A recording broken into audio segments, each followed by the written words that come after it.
ഒരക്ഷരം നിങ്ങൾക്ക് മിണ്ടാൻ കഴിയുന്നില്ല. എന്തേ മോദി വൈകിയത്? ഇന്ത്യ പ്രശ്നം പരിഹരിക്കപ്പെട്ടോ? ഈ രാജ്യത്തെ ജനങ്ങൾ യുവജനങ്ങൾ ചോദിച്ച ചോദ്യത്തിന് ഉത്തരമില്ല. അതിന് ഇത്തരമല്ല മറുപടി. ശിവപ്രസാദിന് പറയാം. ശിവപ്രസാദിലേക്ക് പോകുന്ന മെസ്സേജ് എനിക്ക് ഒറ്റ കാര്യം അല്ല സിജു, എനിക്ക് പറയാനുള്ളൊരു കാര്യം, ഈ പിന്നെ സിജു ആദ്യം ആരോടാണ്, ഗോകുലിനോടാണ് ചോദ്യം ചോദിച്ചത്. ഗോകുൽ മറുപടി പറഞ്ഞു കഴിഞ്ഞ് ശിവപ്രസാദിനോട് ചോദിച്ചു, പിന്നീട് എന്നോട് ചോദിച്ചു. ഞങ്ങൾ രണ്ടുപേരും ഞങ്ങൾക്കുള്ള വിമർശനങ്ങൾ പറഞ്ഞു.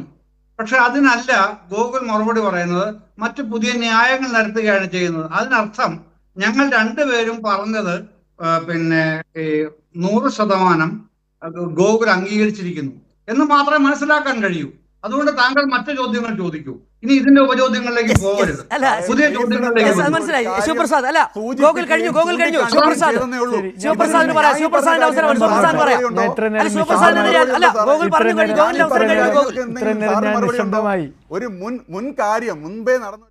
ശിവപ്രസാദ്, ഞാൻ ഈ ഇടയ്ക്ക് കയറി സംസാരിക്കുന്ന ശീലം പൊതുവിൽ ചർച്ച സ്വീകരിക്കാത്തതുകൊണ്ടാണ് ഗോകുൽ ഇങ്ങനെ വിഷയങ്ങൾ വഴിതിരിച്ചു വിടാൻ വേണ്ടി വലിയ പരിശ്രമം നടത്തിയപ്പോൾ ഞാൻ മിണ്ടാതിരുന്നത്.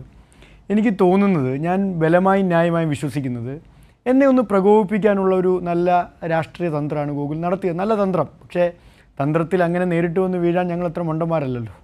നിങ്ങൾ ആലോചിക്കേണ്ടത്, വളരെ ഗൗരവമുള്ളൊരു രാഷ്ട്രീയ വിഷയം നമ്മളിവിടെ ചർച്ച ചെയ്യല്ലേ. ആ ഗൗരവമുള്ള രാഷ്ട്രീയ വിഷയത്തെപ്പറ്റി ഒരു 5 മിനിറ്റ് സംസാരിച്ചിട്ട് ബാക്കി 5 മിനിറ്റ് നിങ്ങളിത് കുറ്റം പറഞ്ഞു. അതല്ലേ ഒരു ചർച്ചയ്ക്കകത്ത് സാമാന്യ മര്യാദ നമ്മളെല്ലാം സ്വീകരിക്കും. ഇപ്പോൾ ഞാനാണെങ്കിലും ഗോകുലാണെങ്കിലും ഈ ചർച്ചയ്ക്കകത്ത് വരുന്ന ആരാണെങ്കിലും സ്വീകരിക്കേണ്ട ഒരു സാമാന്യ രാഷ്ട്രീയ നിലപാടെന്താ?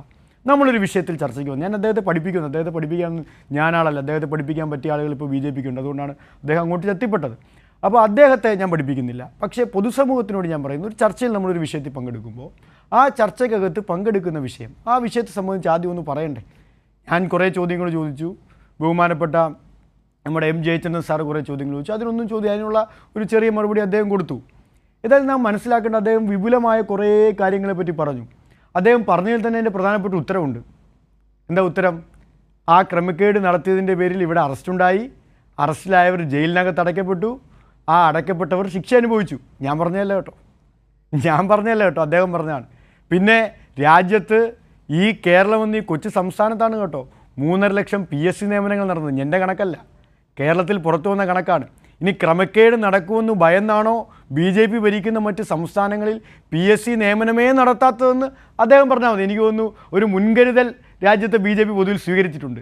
എങ്ങാനും PSC പരീക്ഷ നടത്തിയാൽ ക്രമക്കേട് സംഭവിച്ചാലോ. അതുകൊണ്ട് ക്രമക്കേട് സംഭവിക്കാൻ സാധ്യതയുള്ളതുകൊണ്ട് UPSC നിയമനങ്ങൾ, SSB നിയമനങ്ങൾ, RRB നിയമനങ്ങൾ, സംസ്ഥാനങ്ങളിലെ PSC നിയമനങ്ങൾ ഒന്നും നടത്തേണ്ടതില്ല എന്ന രാഷ്ട്രീയ തീരുമാനം അവരെടുത്തിട്ടുണ്ടെങ്കിൽ നല്ല കാര്യം. പക്ഷേ 3.5 ലക്ഷം രാഷ്ട്രീയ നിയമനങ്ങൾ നടന്നു.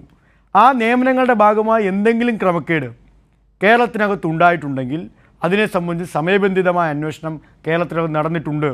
കുറ്റക്കാരെ ശിക്ഷിച്ചിട്ടുണ്ട്. ഇനിയും ക്രമക്കേടുകളുണ്ടെങ്കിൽ പുറത്തു വരട്ടെ, അന്വേഷിക്കട്ടെ. ഇപ്പോഴും ഒരു അന്വേഷണം നടക്കാണല്ലോ. അന്വേഷണത്തേക്ക് ആർക്കാന്നേ ഭയം? അത് ഒരു അക്കൗണ്ടബിലിറ്റിയുടെ ഭാഗമാണ് അന്വേഷണം. ഇവിടുത്തെ പ്രശ്നം എന്താ? ഞാൻ വീണ്ടും ഇതൊക്കെ പറയുന്നത് വൃഥാവിലാവുമെന്ന് എനിക്ക് നല്ല ബോധ്യമുണ്ട്. എന്തുകൊണ്ടാണ് ഇവിടെ പ്രശ്നം? ഗോകുൽ തന്നെ പറഞ്ഞ അവസാനം ഞാൻ തുടങ്ങുകയാണ്. നിങ്ങൾ പറഞ്ഞ വിഷയത്തിൽ പ്രതികൾ ശിക്ഷിക്കപ്പെട്ടു. 10 വർഷത്തിനിടയ്ക്ക് 152 പേപ്പർ ലീക്ക് ഈ ഇന്ത്യ മഹാരാജ്യത്തുണ്ടായി.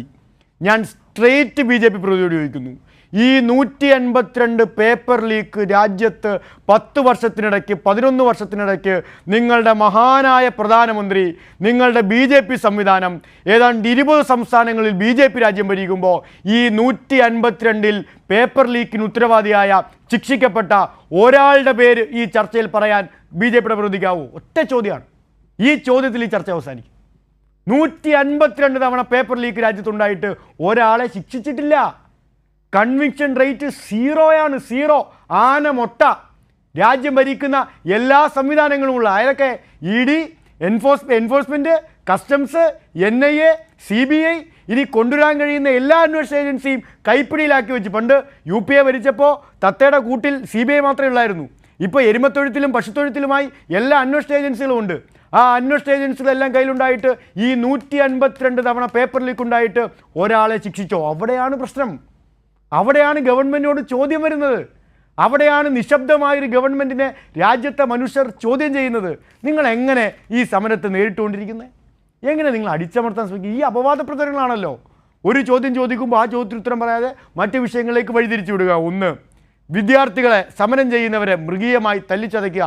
ഈ സ്ക്രീനിൽ ഇപ്പോഴും കാണുന്നുണ്ടല്ലോ, നമ്മുടെ എല്ലാവരുടെയും അക്കൗണ്ടിലുണ്ടല്ലോ. എന്തായിരുന്നു 2014-ലും 2019-ലും 2024-ലും അധികാരത്തിലേക്ക് എത്താൻ നരേന്ദ്രമോദിയുടെ ടാഗ് ലൈൻ? ഒരുപാട് ടാഗ് ലൈൻ ഉണ്ട് കേട്ടോ. അതിൽ പ്രധാനപ്പെട്ട ഒന്ന് ഞാൻ ഓർക്കുന്നത് ബേട്ടി പഠാവോ ബേട്ടി ബച്ചാവോ, പെൺകുട്ടികളെ രക്ഷിക്കൂ, പെൺകുട്ടികളെ പഠിപ്പിക്കൂ. സാർ, നിങ്ങൾ മനസ്സിലാക്കേണ്ടത് ആ ഡൽഹിയുടെ തെരുവോരത്ത് അടിയേറ്റു വാങ്ങിയതിൽ 100 കണക്കിനായ പെൺകുട്ടികളുണ്ടായിരുന്നു സാർ. അവരുടെ മുഖത്തേക്ക് നോക്കിയാൽ നിങ്ങൾക്ക് അവരെ എങ്ങനെ തീവ്രവാദി എന്ന് വിളിക്കും? ഞാൻ അതിശയിച്ചു പോവാണ്. ഞാൻ ഇപ്പോൾ വരുന്നൊരു പ്രക്ഷോഭത്തിൽ നിന്നാണ്, മാനവീയം വീതിയിൽ. സമയമുണ്ടെങ്കിൽ അതുവഴി പാസ് ചെയ്യുമ്പോൾ നോക്കിയാൽ മതി. എത്ര പെൺകുട്ടികളാണ്, എത്ര വിദ്യാർത്ഥികളാണ് ആ പ്രക്ഷോഭത്തിൻ്റെ ഭാഗമായി ഒരാഹ്വാനമില്ലാതെ മാനവീയം വീതിയിൽ ഇപ്പോൾ ഈ നിമിഷം നാം ഈ ചർച്ച നടക്കുന്ന നിമിഷം സംഘടിച്ചിരിക്കുന്നത്. എന്തേ ഇങ്ങനെ വിദ്യാർത്ഥികൾ വരുന്നു? എന്തേ നിങ്ങളുടെ കുടുംബങ്ങളിൽ നിന്ന് ഇതിനെതിരെ പ്രതികരണം വരുന്നു? നിങ്ങൾ ചിന്തിക്കണ്ടേ? ആത്മപരിശോധന നടത്തണ്ടേ? എന്തേ നിങ്ങളുടെ കുടുംബങ്ങളിൽ നിന്ന് ഈ പ്രതികരണം വരുന്നു? രാജ്യത്തെ വിദ്യാർത്ഥികൾ അരക്ഷിതരാണ്. ഇത്രയും വലിയ പേപ്പർ ലീക്കുകൾ രാജ്യത്തുണ്ടാകുമ്പോൾ ആ പേപ്പർ ലീക്കുകളിൽ ഒരാൾ പോലും ശിക്ഷിക്കപ്പെടുന്നില്ല. NDAക്ക് വേണ്ടി ഈ രാജ്യത്തിനകത്ത് ഏറ്റവും വലിയ സഹായം പിൻവാതിലൂടെ കേന്ദ്ര ഗവൺമെൻറ് ചെയ്തുകൊണ്ടിരിക്കുന്നു. ഈ കുറ്റക്കാർക്കായ ഉദ്യോഗസ്ഥർക്കെതിരെ ഒരു നടപടി സ്വീകരിക്കാൻ കേന്ദ്ര ഗവൺമെൻറ് തയ്യാറാവുന്നില്ല. ആരെയാണ് നിങ്ങൾ സംരക്ഷിക്കുന്നത്? രാജ്യത്തെ വിദ്യാർത്ഥികളുടെ ഭാവി തുലാസിലാക്കുന്ന ഇവരെ സംരക്ഷിച്ചാൽ നിങ്ങൾക്ക് എന്താണ് കിട്ടുന്നത്? ഞാൻ നിങ്ങളോട് ചോദിക്കാൻ ആഗ്രഹിക്കുകയാണ്. രാജ്യത്തെ വിവിധ ഭാഗങ്ങളിൽ വിദ്യാർത്ഥികൾ പ്രക്ഷോഭിച്ച് സമരമായി തെരുവിലേക്ക് ഇറങ്ങുന്നത് വെറുതെയല്ല, അവരുടെ ഭാവിയെ കരുതിയാണ്. ഇനി നേരിട്ട് വേറൊരു കാര്യം ചോദിക്കാം. നിങ്ങൾ 22 ലക്ഷം വിദ്യാർത്ഥികൾ നീറ്റ് പരീക്ഷ, ജയചന്ദ്രൻ സാറിൻ്റെ ചോദ്യത്തിന് തുടർച്ചയാണ്. 22 ലക്ഷം വിദ്യാർത്ഥികൾ ഈ പരീക്ഷ എഴുതിയാൽ ആ പരീക്ഷയുടെ ഭാഗമായി അഡ്മിഷൻ കിട്ടുന്നത് വളരെ ചെറിയ ശതമാനത്തിലാണ്, കൂടിപ്പോയാൽ 10%. ബാക്കി 90% ഈ നീറ്റിൻ്റെ ഭാഗമായി അഡ്മിഷൻ കിട്ടില്ല കേട്ടോ. ഇപ്പോൾ എന്താ ഈ വർഷം സംഭവിച്ചേ? ഈ വർഷം ഇതുവരെ അഡ്മിഷൻ പ്രൊസീജിയർ ആരംഭിച്ചിട്ടില്ല. മറ്റ് പല സർവകലാശാലകളുടെയും അഡ്മിഷൻ പൂർത്തിയാക്കപ്പെട്ടു. അതാണ് പ്രശ്നം. നമ്മളിപ്പോഴും ആ ഗൗരവമുള്ള പ്രശ്നത്തിലേക്ക് അത്ര ചർച്ച വന്നിട്ടില്ല. ആ ചർച്ചയിലേക്ക് ഇനി പോകാൻ പോകുന്നേ ഉള്ളൂ. രാജ്യം നിങ്ങളുടെ മുന്നിൽ ഇനിയും ചോദ്യങ്ങൾ ഉയരാൻ പോകുന്നതേ ഉള്ളൂ. പല കോഴ്സുകളും പൂർത്തിയാക്കപ്പെട്ട അഡ്മിഷൻ, ആ പൂർത്തിയാക്കപ്പെട്ട അഡ്മിഷനിൽ ഈ പരീക്ഷയിൽ മാർക്ക് അല്പം കുറഞ്ഞതിൻ്റെ പേരിൽ അഡ്മിഷൻ കിട്ടാവുന്ന വിദ്യാർത്ഥികൾ എവിടെ പോകും പഠിക്കാൻ? അവർക്ക് പഠിക്കാൻ എവിടെയാണ് സംവിധാനമുള്ളത്? സെൻട്രൽ യൂണിവേഴ്സിറ്റി ഉൾപ്പെടെ പല സർവകലാശാല അഡ്മിഷൻ്റെ അവസാന രംഗത്തേക്ക് എത്തി.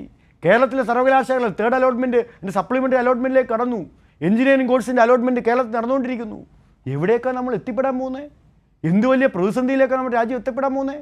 ഈ 22 ലക്ഷം വിദ്യാർത്ഥികൾ, ബഹുഭൂരിപക്ഷം വരുന്ന വിദ്യാർത്ഥികൾ ഈ അധ്യയന വർഷം പഠിക്കാൻ കഴിയുമോ ഇല്ലയോ എന്ന ആശങ്കയിൽ നിൽക്കുകയാണ്. അപ്പോഴും ഇവർക്ക് ചർച്ച ചെയ്യപ്പെടേണ്ടത് എന്താ? സമരത്തിന് പിന്നിലാര് മുന്നിലാര്, അല്ലേ? ഇതല്ലേ ഇവരുടെ ചർച്ച.